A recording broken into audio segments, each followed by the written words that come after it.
Hey gang, it's me, Dr. Steve, coming to you from beautiful Key West, Florida, and celebrating with you the confirmation of Robert Kennedy Jr. as our new Secretary of Health and Human Services.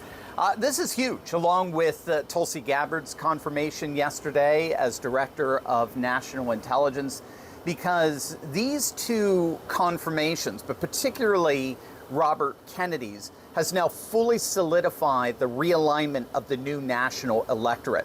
Now, of course, all started back in August with one of the most iconic moments in our nation's political history, right? With Robert Kennedy Jr., when he took the stage at the Trump rally in Arizona, announced a new political alliance between MAGA and MAHA, Make America Healthy Again. It wasn't a word epic. It really was an absolutely epic moment in our nation's history. Just to put it in perspective, no one will remember what else happened that week, right? They joined forces on Friday. What happened all that previous week? Do you remember? It was the Democrat National Convention in August. It was a convention no one remembers, no one cares about. And yet the legacy media tried to convince you that it was the most amazing political convention in the history of humanity.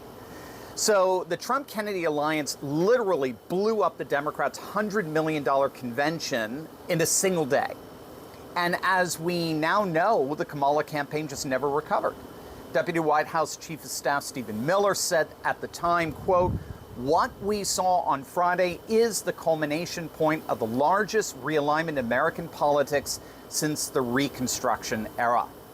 That's what the fledgling Kamala campaign ultimately was trying to stave off, the single most significant political realignment since the era of Reconstruction. So what is that realignment?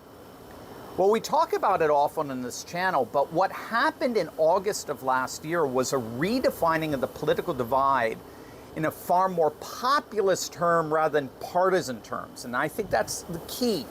We transformed from partisans to populists. In other words, up until then, the political divide was always understood as horizontal, right? A divide between the left versus right, Democrats versus Republicans, conservative versus liberals. But the Trump-RFK realignment signaled an end to that divide. Instead, we moved from a horizontal divide to a vertical divide, the divide between the people versus the political class, the ruled versus rulers, the ordinary American versus the oligarchy. And as a result, all of a sudden, a number of issues that the supermajority of voters have always supported come to the fore. Issues that cut across the horizontal divide suddenly became tenable. You see, a supermajority of voters was always supportive of closing the border and the mass deportation of illegal migrants. But as long as the political divide was horizontal, Democrat operatives were effectively able to obstruct that support with what are called wedge issues, which deliberately sought to eclipse a popular issue by claiming it was part of an overall evil plan by right-wing Republicans, right? Where they were always able to dilute the support at the ballot box by threatening their voters that a vote for a Republican is a vote against, women's reproductive rights, or it's anti-LGBT or whatever. Remember Biden, right? You don't vote for me, you ain't black, right? And of course, we saw that again with Obama. He tried the same thing with the Kamala campaign. The brothers aren't coming out supporting her and all that sort of stuff. That's horizontal politics. That's the politics of left versus right. The Democrats were masters at exploiting those divides. But that all changed with Democrat after Democrat starting to align with Trump. RFK, Tulsi, Nicole Shanahan.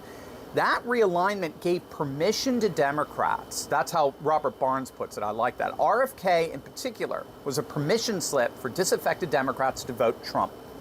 And that realignment meant that now all of these supermajority issues, from border security, energy policies, ending DEI and woke initiatives, ending foreign involvement in U.S. intervention abroad, all of a sudden that horizontal divide that held those issues back collapsed.